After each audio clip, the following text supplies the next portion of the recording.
ऐश्वर्य लक्ष्मी देवी पोथी कथासार। एक नरहरी नावाचा कोळी होता। तो मासेमारी व्यवसाय करीत असे। एकदा तो मासेमारीसाठी सागरात आपल्या होडीत जाळी भरून निघाला। समुद्रात आत दूरवर गेला। रात्रीची वेळ, गडद अंधार पसरलेला होता। अचानक एक मोठं वादळ आलं। जोराचा वारा सुटला। डोंगरा एवढ्या मोठ्या लाटा उसळू लागल्या आणि त्यात या नरहरीची होडी कोठे गेली, गडप झाली हे काही कळेना। नरहरीची नाव सागराच्या तळाला जणू जाऊ लागली। आता कुठली जाळी आणि कुठली मासळी त्याला काही कळेना। नरहरीने जोराने आकांत करायला सुरुवात केली। मदतीसाठी तो सर्वांना हाका मारू लागला। जणू त्याच्या जीवावरच संकट कोसळले होते। नरहरीची पत्नी मात्र प्रत्येक मंगळवारी मनोभावे ऐश्वर्य लक्ष्मीची पूजा करून पोथीचे वाचन करे, उपवास करे। ती असे व्रत करीत होती। आता या नरहरीच्या संकटाच्या वेळी ती ऐश्वर्य लक्ष्मी जणू धावून आली। पत्नीने केलेल्या पूजेच्या पुण्याईने जणू त्याला जीवनदान मिळाले होते।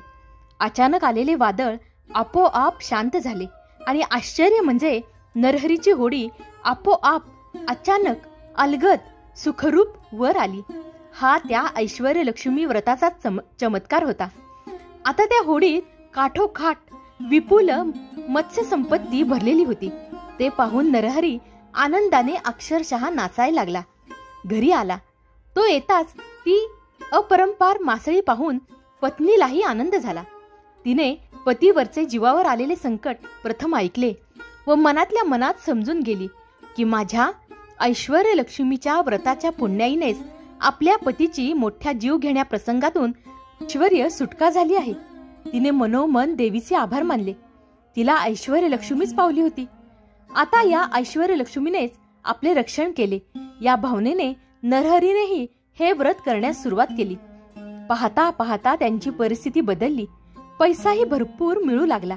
आता तो श्रीमंत झाला। सुखा समाधानाने बंगल्यात राहू लागला।